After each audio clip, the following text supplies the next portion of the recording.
Hey everybody.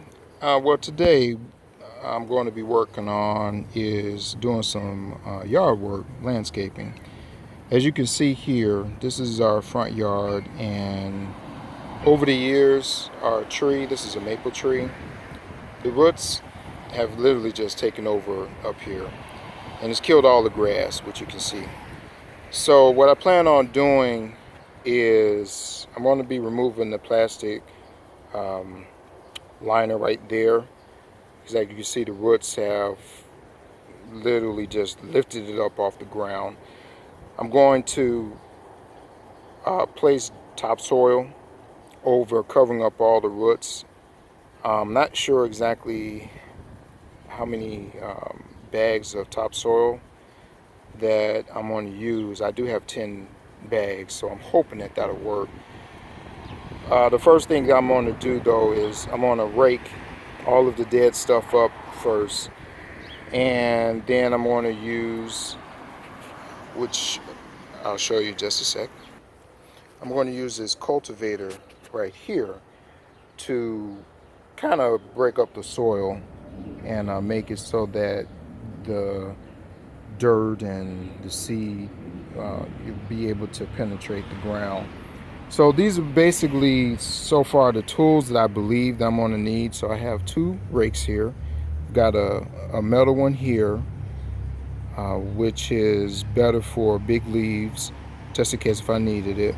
I have a plastic rake here, which is actually better for, because we have helicopter leaves that fall out the tree, which is already on the ground from last year. Then I've got this heavy duty rake here, my broom, in case if I need to sweep, a little shovel, which is I'm going to use that for throwing the dirt or topsoil on the ground. And I have my shovel here, which is going to help me pick up all the stuff that I rake up. So let me show you the supplies that I'm going to be using. Okay, so see here, you can see this is the topsoil, and they only come in small bags. I'm guessing they're probably about 30 pounds a piece. So I have 10 bags because that's really all that we could fit in our minivan when we went shopping. So I also bought some mulch too for other landscape. And this is the grass seed that I'm going to be using. Also forgot to mention that it helps have a wheelbarrow. That way you can move stuff around a lot faster. Okay, so let's get started. All right, so just finished raking up all the dead stuff. And as you can see here, there's the dead grass, and this is basically what it looks like.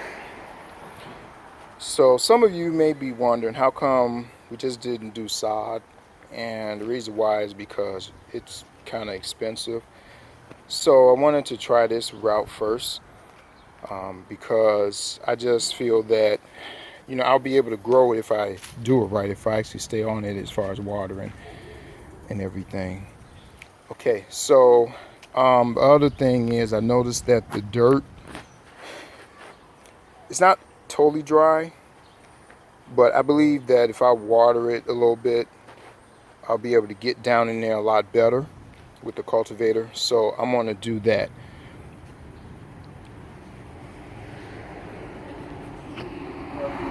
Okay, so now I'm about to use this cultivator to get down in the soil, kind of like what you see here, but it's going to be deeper than that because I'm going to be using both of my hands for it.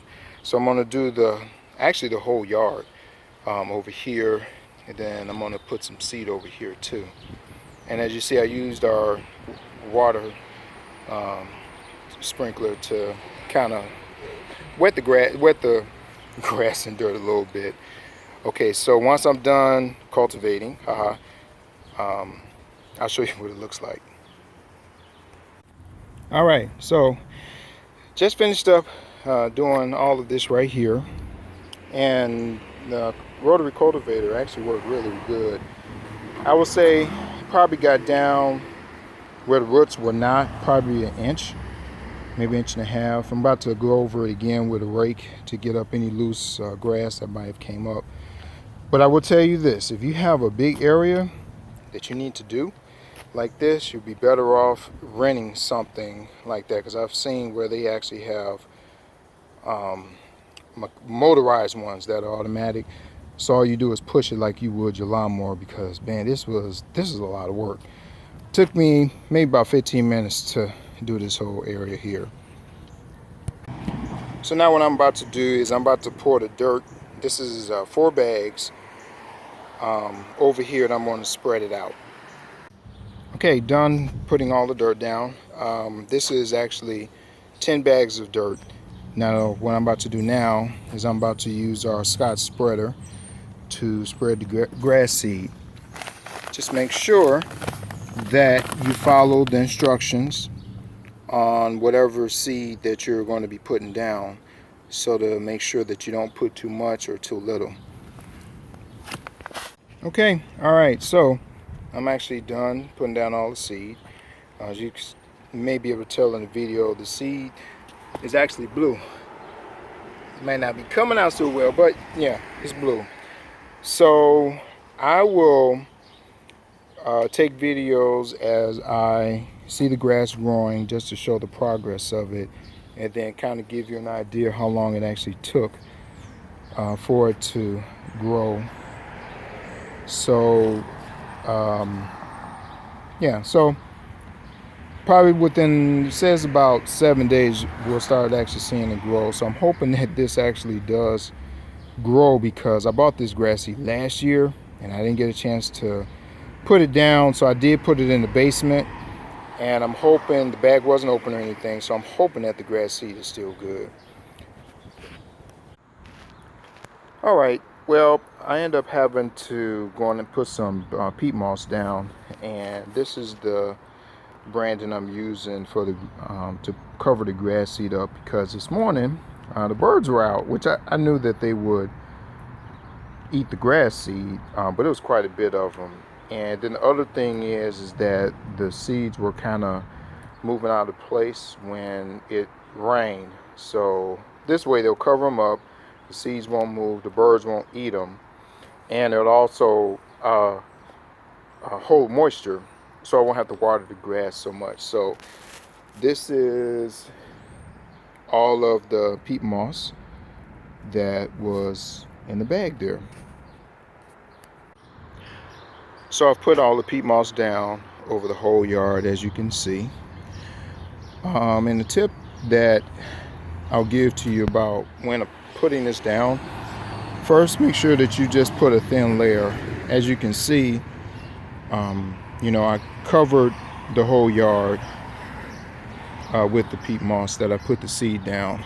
You don't have to be worried about your grass here, because if you put a thin enough layer, it's not going to affect them, but it's going to be enough to keep the moisture in the peat moss, so that the seeds will grow faster and more thicker.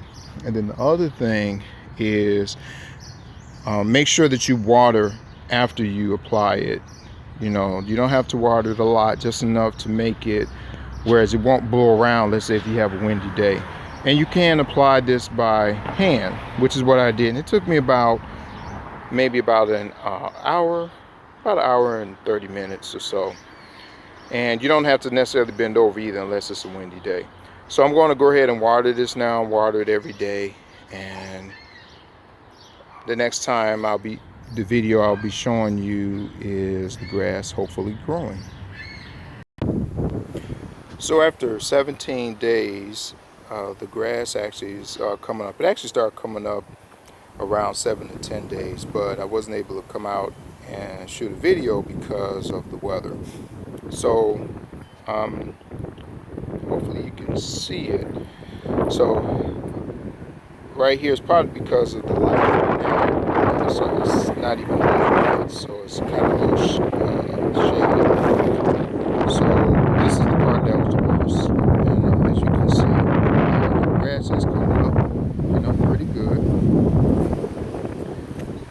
Other things that I noticed is that when I put this down, I think it was about 70 degrees that day. And then after that, the temperature just plummeted. Our nightly temps were around 30 to maybe 40 degrees. We also had a lot of rain, maybe a week after I put the seed down, a lot of rain too. And I think that, and then all of our trees up here started dropping their seeds, and we have a tree that has flowers on it. Those fell down on the grass, and I couldn't get out here to rake all that up because it was raining or just too windy. So here's some of the stuff here that I ended up having to rake off the grass. And so I think for that is probably the reason why all the seeds didn't sprout as much.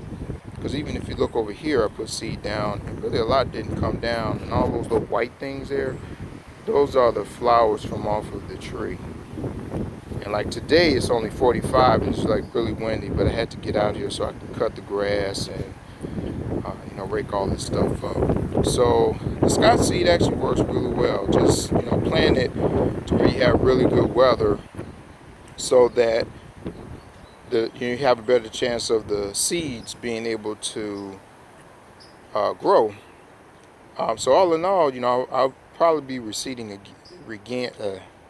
Let me say that one more time. I'll be reseeding again at some point once the weather gets warmer and stabilizes. But I am happy with it. I have no complaints. Like I said, it does look better. It does. All right. So if you have any questions, leave it in the comments. You guys have a blessed day.